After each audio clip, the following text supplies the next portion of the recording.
2 nights. No sleep. Heart pounding from caffeine pills. Somewhere in Wyoming. And I almost turned around. Back to my own version of hell. And that wasn't even the last time I threw it all away. Stick around. Or share this with another man who's barely hanging on. Because trust me, he's not alone. So I bet you're wondering how I ended up in this situation again.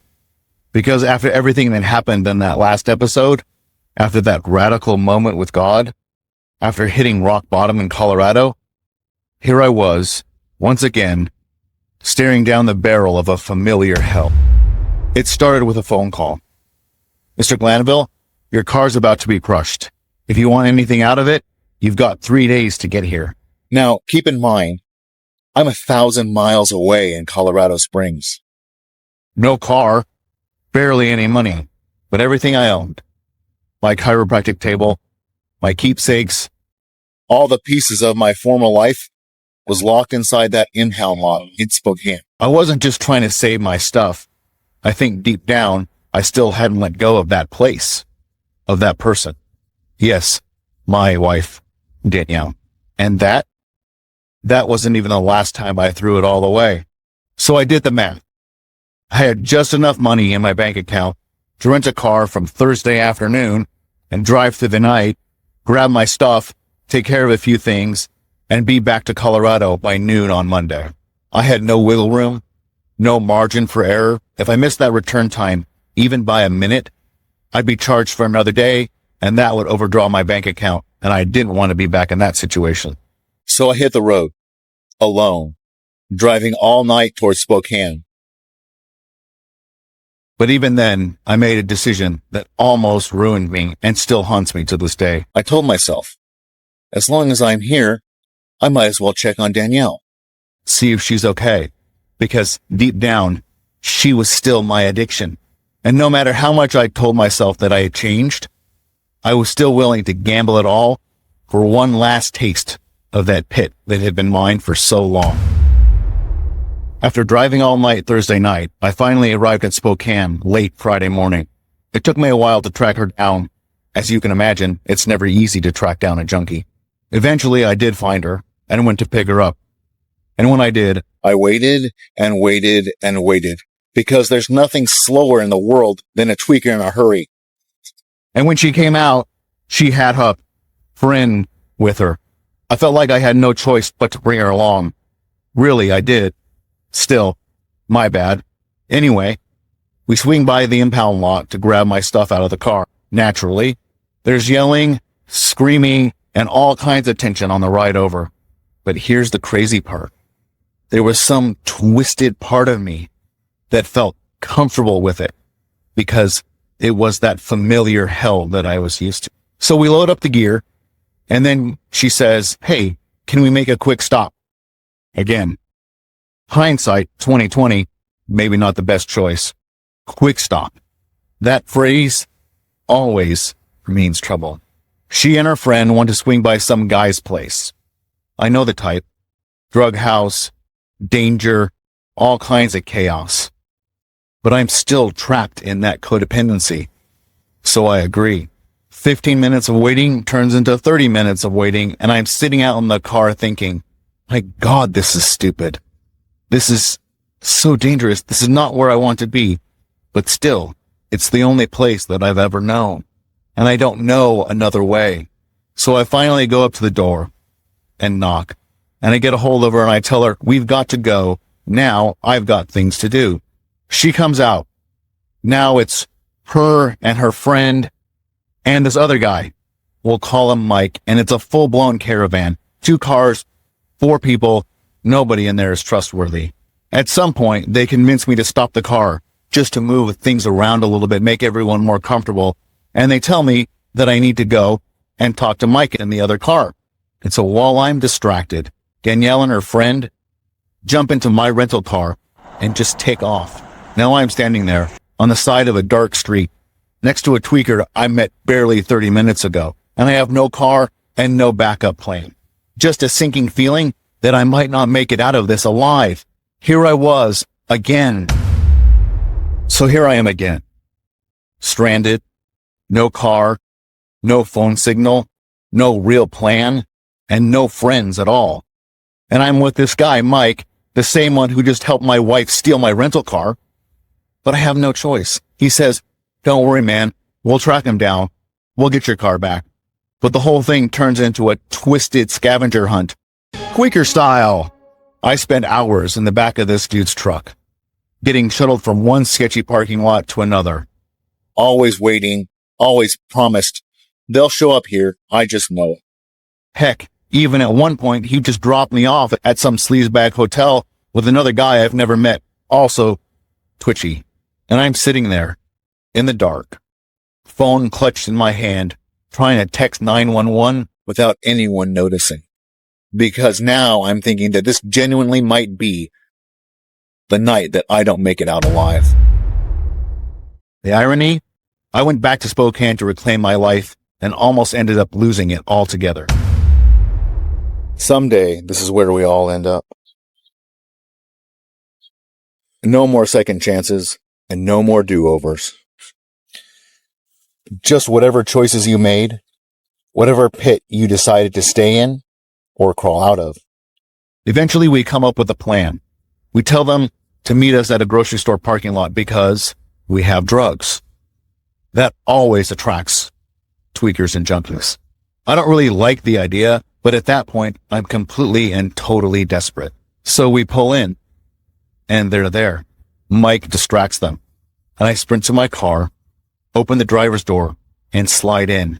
Danielle's in the passenger seat. She looks at me, eyes as wide as saucers, and says, "You can't do this. What the hell are you doing?" Because she wasn't expecting me to be there. Because I didn't know this, but I had been set up to be beat up by this guy, Mike. But for some reason, he chose to go against their plan. Anyway, I wasn't asking permission. I just shut the door and drove away. So now I had my car back, and I didn't know exactly what else to do. Danielle told me to drop her off, so I did. And I just started driving. I had nowhere to sleep, no bed, no plan, no money for food. So I pulled into my old neighborhood, parked the rental car on the side of the road, and slept with one eye open. I wouldn't say it was actually rest. It was more like just trying to survive until the next day. Most men think they have time. Time to figure it out. Time to break free. But out here, time is already up.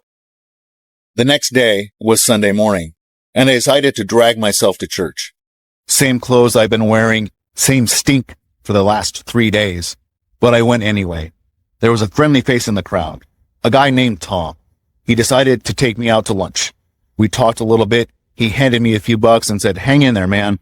We got your back. I'm praying for you." It wasn't much, but it was enough to feel human. Yeah, human again. Then, out of the blue, Danielle calls. Says she's ready. All this chaos finally convinced her to go to rehab. This is what she's telling me anyway. She wants to come back with me to Colorado. And in the moment, that sounded like anything and everything that I had ever hoped for and wanted about this trip. So I go to pick her up. But of course, being a tweaker, she's not ready. She's stalling. She's dragging her feet. Time is ticking, and I'm looking at my watch, knowing that I'm not even going to barely have enough time to get my car back the next day, much less sleep. I got 24 hours to drive across 3 states. So then, when I start to push the issue, she explodes. She said, "You're being an asshole. I'm not going back with you." And she storms off. Really, what she was looking for was any excuse to not actually change her life, to not accept the grace and the offer and the invitation that I was extending to her. So I sat in that car for a minute, just stuck. I didn't know what to do at this point. Like anything and everything was just already going out the window. Half of me wants to chase her down again. Half of me knows better. Half of me knows that I need to get back on that road and head back. So eventually I got to the point and I started the engine and I started to drive. Yes, grace will save your soul, but discipline Discipline is what will build your legacy. Or leave it buried. Right here. About an hour into the trip, my phone buzzes. It's a text from her. She says, "I'm sorry. You were right. Come back and get me. I'm ready to go." And I almost did, because that familiar hell, it still was whispering my name. I wasn't used to any kind of anything that resembled heaven or anything good in my life. But I also knew that if I turned around, I might never leave and I might get sucked back into that same life that I was in before. So I texted her back and I said, "I don't believe you. If you ever really want help, call me from Colorado and I will make a way." 3 a.m. Somewhere in Wyoming. Sunflower seeds on my lap. Nicotine on my breath. My heart rate jackhammering from all those pills. 3 nights with no sleep. A rental car loaded with everything I own. And a mind still wrecked from everything I thought I'd left behind. And I was this close to turning around. Because your brain, it would rather cling to a familiar hell than risk stepping into an unfamiliar heaven. Just because you start making the right decisions, just because you finally say enough, doesn't mean your wreckage magically disappears. Yes, grace will save you. Absolutely. But the sweat, the grind, the 1,000 hard choices no one sees, that's still on you. So if this already hits you, stick around or pass it on to another man stuck in his own prison. Because I promise you, he's not alone, and neither are you. Somehow, I made it back to Colorado Springs 5 minutes before I had to get the car back. I finally see that there's been damage to the car overnight, and I'm going to have to pay for that. But I made it, and I was back, and I was getting ready, and I was going to start to rebuild here. So if you've ever had to claw your way out of your own pit, drop a comment below. I read and respond to every single one. And if you're ready to build something that lasts, even when no one's watching, follow the links down in the description, because grace might save your soul, but the grind and the work, that's what changes your life. So if you like this content, please give it a rating, a review, and share it with your friends.